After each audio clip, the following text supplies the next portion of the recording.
자동차 외형에 의한 분류 이 얘기가 나오는데 이거는 크게 중요하진 않습니다. 아, 요런 게 있구나 라는 정도로 가볍게 터치하고 넘어가시면 되는 정도입니다. 자, 무슨 얘기가 나오는지 볼까요?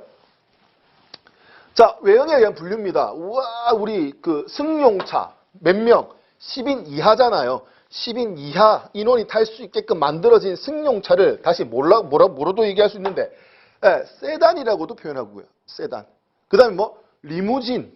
뭐, 뒤에 이제 얘기가 나올 겁니다. 이제 이렇게 승용차 중에서도 여러 가지 나누는 기준이 뭐냐고 하는 거죠. 그래서 우리 승용차 중에서도 뭐, 세단이 있고, 그 다음에 외건, 뭐, 쿠페, 이런 내용들 있잖아요.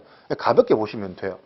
크게 중요한 게 아니니까. 그리고 이제 화물차도 똑같은 뭐 화물차처럼 똑같은 게 아니라 엔진의 위치라든지 짐을 실는 공간이 어떻게 설계되어 있는지에 따라서 또 나눌 수가 있거든요. 그거 보자는 겁니다. 자, 세단. 이 세단은 뭘 얘기하느냐?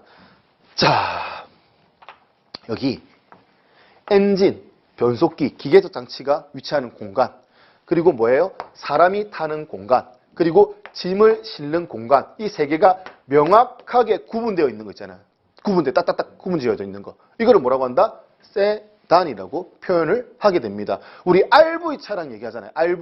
RV라고 해서 뭐 레저용 비클인데 RV 차량 보면 뒤에 트렁크를 열어가지고 안에 실내 공간으로 들어갈 수 있잖아요. 그거는 이제 명확하게 구분된 게 아니죠. 그거는 이제 세단이라고 얘기할 수 없다라는 겁니다. 그래서 이 세단에서는 대부분 다 뭐야? 4도어가 다수이고 뭐 5도어 이런 것도 있다라고 표현되어 있지만, 그럼 도어라는 이 개념이 뭐냐는 거예요. 도어. 문이에요, 문. 문이라는 얘기는 이걸 열고 안으로 들어갈 수 있어야 되죠. 근데 어디로 들어가야 되느냐? 승객룸 안으로 들어갈 수 있어야 돼요. 그래서 일반 승용차 같은 경우는 4개의 문을 열고 어떻게 승객룸 안으로 들어갈 수 있죠. 근데 트렁크 열고 안으로 들어갈 수 있다 없다? 없죠. 그래서 트렁크는 뭘로? 도어로 인정받을 수가 없어요. 그래서 일반 세단은 몇 도어가? 4도어가 대부분이다. 이렇게 보시면 되겠어요. 대신에 이제 RV 같은 경우는 뒤에도 도어로 인정받을 수 있으니까 걔는 뭐다? 5도어다. 이렇게 얘기할 수 있는 겁니다. 뭐 성능을 위한 쿠페 같은 경우는 뒤에 뒷좌석에 도어 없이 그냥 앞쪽 도어를 좀 길게 설계되는 부분도 있을 겁니다. 그러면 2도어가 되는 것일 거고요. 그런 개념이에요. 그래서 승용에서는 세단. 그 다음에 또 이제 나오는 게 뭐다? 리무진이 있어요. 리무진. 부의 상징이죠. 부의 상징. 자, 세단을 베이스로 해가지고 1열과 2열 사이를 길게 늘렸다라는 개념입니다. 그래서 1열을 여기서 끝내고 이제 2열이 들어가는 공간, 이 앞을 길게 늘린 거죠. 그래서 고주성을 좋게 만든 거예요. 여기 뭐 테이블도 놓고 뭐 고급 술도 놓고 그런 게요. 그걸 뭐라고 한다? 리무진이라고 한다. 이렇게 이해를 하시면 되겠습니다. 어려운 것 없잖아요. 자, 그 다음에 해치백이라고 얘기하는 녀석은요, 뒤가 열린다는 뜻으로 RV 차량이라고 보시면 돼요. 레저용 비클 중에서도 이렇게 뒤가 좀 짧게 떨어진 녀석들 있잖아요. 이렇게 짧게 떨어진 녀석을 해치백이라고 얘기를 하고요. 승용차처럼 이렇게 뒤가 길게, 세단이죠. 세단처럼 이렇게 생겨가지고 뒤를 좀 길게 뺀 형식이 있어요. 대표적으로 좀 이해하시기 편하게 설명을 드린다면 르노 삼성의 XM6가 있고 QM6라는 차량이 있을 겁니다. 이건 세단이죠. 세단인데 이 세단에서 어떻게 뒤를 좀 늘겨가지고 길게 뺀 형식, QM6 형식을 뭐라고 한다? 외건이라고 한다. 이렇게 이해하시면 되겠습니다. 그래서 뒤가 이렇게 짧게 탁 떨어지는 녀석의 뭐 QM3 정도 보면 되겠네요. QM3, 뭐 티볼리 이런 애들은 뭐라고 보면 되겠어요? 앞에서 얘기했던 해치백이라고 보시면 되겠고, 승용차처럼 길게 빠져가지고 이렇게 떨어지는 거, 뒤에 이렇게 공간을 만들어 놓은 거를 외건이라고 한다. 이렇게 보시면 되겠습니다. 자, 쿠페예요. 쿠페. 쿠페는 지붕이에요. 지붕. 즉 지붕을 영어로 뭐라고 한다? 루프라고 하거든요. 우리 썬루프 생각하시면 돼요. 썬루프. 이 썬루프 있는 부분, 이 지붕을 우리 루프라고 하고, 성능을 위해서 루프 라인을 굉장히 낮게 뺐어요. 낮게 빼게 되면 어떻게 되는데, 자동차 주행하면서 받는 공기 저항이 굉장히 작아지겠죠. 공기 저항을 작게 받으면서 주행 성능을 좀 우수하게 만들어 놓은 차량들을 우리 뭐라고 한다? 쿠페라고 이야기를 합니다.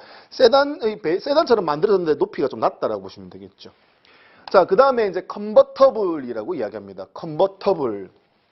젊은 사람들이 되게 좋아하는 차량들. 우리 뭐 오픈카 생각하시면 돼요. 오픈카를 우리 컨버터블이라고 얘기를 하는데, 필러라고 하는 용어가 나옵니다. 자, 외부에서 봤을 때 지붕, 루프죠. 루프를 임의로 탈착할 수 있는 형태고, 외관상 봤을 때 스타일이 굉장히 이쁘다는 얘기죠. 그래서 젊은 사람 되게 좋아하는 거잖아요. 근데 이제 여기 센터 필러라고 하는 용어가 나옵니다. 그럼 요거는 알고 가야 된다는 얘기죠. 자, 필러가 뭘 얘기하느냐 이런 겁니다. 세단에서 설명을 드릴까요? 자, 여기 보시면 아까 말씀드렸잖아요. 이렇게 자동차의 지붕을 뭐라고 한다? 뭐라고 한다? 루프. 선루프 생각하면 된댔잖아요. 루프잖아요. 루프. 자, 루프를 받치고 있는 기둥의 종류는 크게 제일 앞에, 중간, 제일 뒤에 이렇게 기둥이 3개가 있다는 얘기죠. 기둥. 우리나라 국산 메이커 필러가 요새 엄청나게 선전하고 있더라고요. 외국에서도 잘 팔리고 있고요. 국산 브랜드 필러가 우리나라 경기를 받치고 있다. 그래서 기둥을 뭐라고 한다? 필러라고 이야기한다. 그래서 제일 앞에를 프론트 필러. 저 부끄러워 죽을 것 같아요. 외우시기 편하라고 하는 거예요. 그래서 제일 앞을 프론트 필러. 가운데를 센터 필러. 제일 뒤에를 뭐라고 한다? 리어 필러. 기둥이라는 뜻이거든요. 그래서 이렇게 프론트 필러, 센터 필러, 리어 필러로 얘기하는데 편하게 갑시다. 어떻게? A 필러, B 필러, C 필러 이렇게도 얘기할 수 있습니다. 그러면 아까 방금 보셨던 용어예요. 다시 가서 봅시다. 자, 뭐라고 했습니까? 뭐를 없앴다? 센터 필러를 없앴다고요. 그럼 가운데 있는 이 기둥이 없어졌다는 얘기예요. 이 기둥을 없애고 어떻게 뒤쪽에서 어떻게 덮는 재질이 올라와서 이렇게 차체를 덮을 수가 있는데 중요한 거는 얘를 오픈카의 개념, 컨버터블을 덮는 이 루프의 재질에 따라서 차체의 형상처럼 딱딱한 재질로 덮는 것을 뭐라고 한다? 하드탑이라고 얘기해요. 하드탑.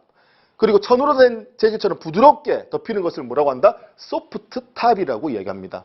그래서 컨버터블은 다시 무슨 탑? 하드탑과 소프트탑으로 나눌 수 있다라는 정도 가볍게 알고 가시면 돼요. 근데 외관상 뛰어나지만 만약에 주행하다가 차가 사고가 나서 전복이 되었다. 그러면 어떻게 된다? 이런 받치는 기둥이 없기 때문에 굉장히 위험할 수가 있겠죠, 운전자가. 그래서 다 좋을 수는 없잖아요. 그래서 그런 단점이 있는 게 뭐다? 컨버터블이다. 이래 보시면 되겠죠. 자, 여기까지가 뭐다? 승용 자동차에 대한 나누는 기준이었고요. 지금 보시는 거는 뭐예요? 화물차예요. 화물차 중에서도 우리 군용차 아십니까? 군용차 두돈 반 이런 것들 보면 앞이 길게 나왔잖아. 트럭임에도 불구하고. 일반 우리 포터나 봉고 같은 경우는 트럭 앞에 이렇게 짧게 탁 떨어졌잖아요. 운전자 앞에 짧게 탁 떨어지는데 우리 미국의 이렇게 스쿨버스 이런 것처럼 이렇게 앞이 길게 나와 있는 우리 국내에서 얘기하면은 군용차 같은 것들 이렇게 길게 나와 있는 형을 뭐라고 한다? 본닛형이라고 이야기합니다. 본닛을 열 수 있게끔 앞에 그 얘기고요. 그러면 대부분의 화물차, 국내 화물차는 이렇게 앞이 짧게 떨어진다고요. 짧게 떨어지면 본닛 안에 엔진이 있을 수가 없으니까 엔진이 어디 있다? 여기 운전석, 동승석 사는 요 아래쪽에 엔진이 위치한다는 얘기죠.